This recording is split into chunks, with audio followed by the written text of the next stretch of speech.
নমস্কার বন্ধুগণ। আজকে একটু আলোচনা করি পার্সোনালিটি বা ব্যক্তিত্ব নিয়ে। মানুষের পার্সোনালিটি বলতে কী বোঝায়?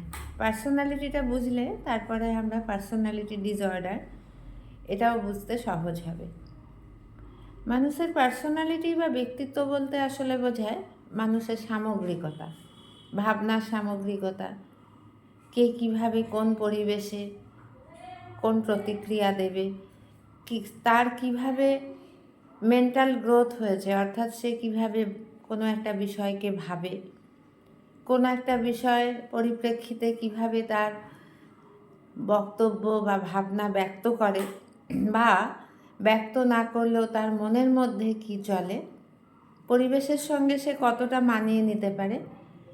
এক কথায় পার্সোনালিটি হচ্ছে আমাদের মেন্টাল মেকআপ, আমাদের মননের, আমাদের মানসিক গঠনের উপরে সামগ্রিকভাবে যে সজ্জা, যে মেকআপ, যেটা অন্যান্য মানুষের কাছে আমি বলতে বা কোনো ব্যক্তি বলতে যে পরিচয়টা ভেসে ওঠে তাকেই বলা হয় ব্যক্তিত্ব।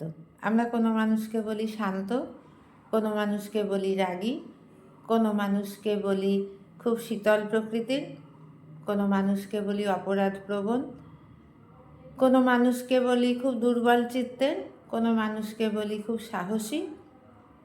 এই যে এক একটি মানুষের সাথে, মানে এক একজন মানুষের সাথে অন্য আরেকজনের যে তফাৎ, মানসিকতার যে তফাৎ, এই ইন্ডিভিজুয়ালিটি নির্ভর করে কার ব্যক্তিত্ব কীরকম। তার মানে পৃথিবীর প্রত্যেকটি মানুষের একটি করে ব্যক্তিত্ব আছে তার নিজের মতো করে, এবং প্রত্যেকের ব্যক্তিত্বই কিন্তু ইউনিক, অর্থাৎ প্রত্যেকের ব্যক্তিত্বই কিন্তু আলাদা আলাদা।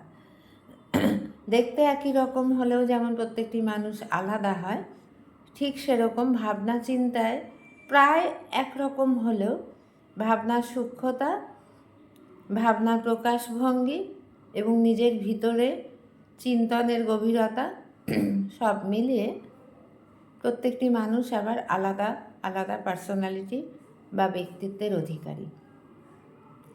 এবার এই পার্সোনালিটি বা ব্যক্তিত্বকে যদি আরও ভালো করে বুঝতে হয়, তাহলে প্রথম কথা হচ্ছে পার্সোনালিটি থিওরি যে যে বিষয়ের উপর দাঁড়িয়ে থাকে সেইগুলো ভালো করে বুঝতে হবে। কত রকমের পার্সোনালিটির মানুষ আমরা সচরাচর দেখে থাকি সেইটা বুঝতে হবে। আর তারপরে হচ্ছে যে ডিসঅর্ডার বলতে ঠিক কী বোঝায়, পার্সোনালিটি ডিসঅর্ডার কী,